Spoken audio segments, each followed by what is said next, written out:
The former GM plant in Lordstown is entering a new era of manufacturing. Foxconn confirmed Monday it will partner with Japanese-owned Softbank to make equipment for artificial intelligence data centers. It's part of the Stargate project to boost American AI infrastructure. So here with more on how this could give manufacturing in the Valley a boost, we have the Executive Director of the Mahoning Valley Manufacturers Coalition, Alex Hertzer. Alex, thank you for coming in. Yeah, thanks for having me. Of course. So with this new AI equipment venture, what do you think it'll do for the manufacturing industry here? Yeah, well, at first, I think it sets the tone. I think it speaks to the fact that manufacturing, the future of manufacturing in the Valley, is no longer just about cars, no longer just steel, but really about technology. And as we continue to increase technology and invest in our community, I think what that brings is really a global hub around artificial intelligence and infrastructure and things like that. So do you think this plant is moving the industry in a whole new direction now? Yeah, I think, we talk about AI, and AI can kind of be this abstract, kind of thought, but, truly thinking about it, the hardware and the servers and the things that go into it are manufactured.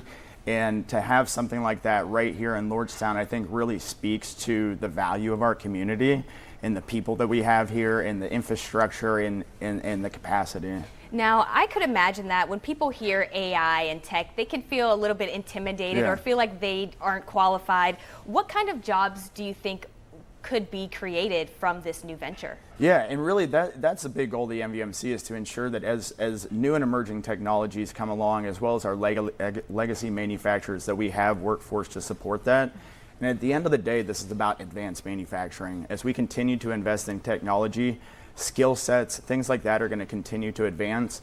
But as long as we invest in people and training programs to keep them equipped and keep them moving along career pathways, we're going to have the skilled workforce that we need here in the Valley.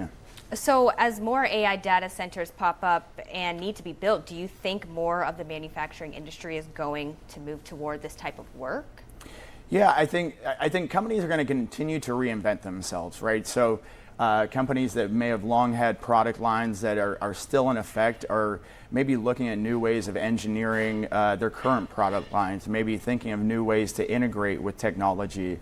Right now we're talking about AI. That could look like semiconductor manufacturing. That could look like a number of other technologies where for the Valley, for us to be able to reinvent ourselves and really be that hub of innovation, that hub of new and emerging technology, really solidifies our role, in the economy here in Ohio. Do you think the Manufacturing Coalition will kind of have a little hand in this venture for Foxconn? Yeah, I would hope so. Foxconn's been a longtime member of ours. We've supported each other through workforce development initiatives, especially engaging with the community, and I hope to continue our relationship, with Foxconn. Nice. Support them. Yeah, and so I also want to kind of switch gears a little bit. In other aspects of manufacturing, the high tariffs on steel and aluminum, how have you seen these policies affecting the industry?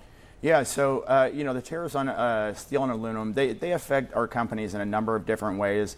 There are circumstances where there are positive outcomes, right? There are ways that it's increasing maybe the way they're able to set up their business model. I think there are some other instances when we talk about maybe onshoring as we look to bring in technology from foreign countries, and the tariffs and the regulations around that, in my mind, can really slow down some of this onshoring. There's some hesitation there, I think, but when it comes to policy and things like that, I think if we can kind of work towards this kind of welcome home package, there's a solution for everyone. I'd say there's a lot to look forward to. Yeah. For sure. All right, Alex Hertzer, thank you so much for joining me this morning. I appreciate it. Thank you. All righty, we'll send it over to Jimmy for a check of our forecast.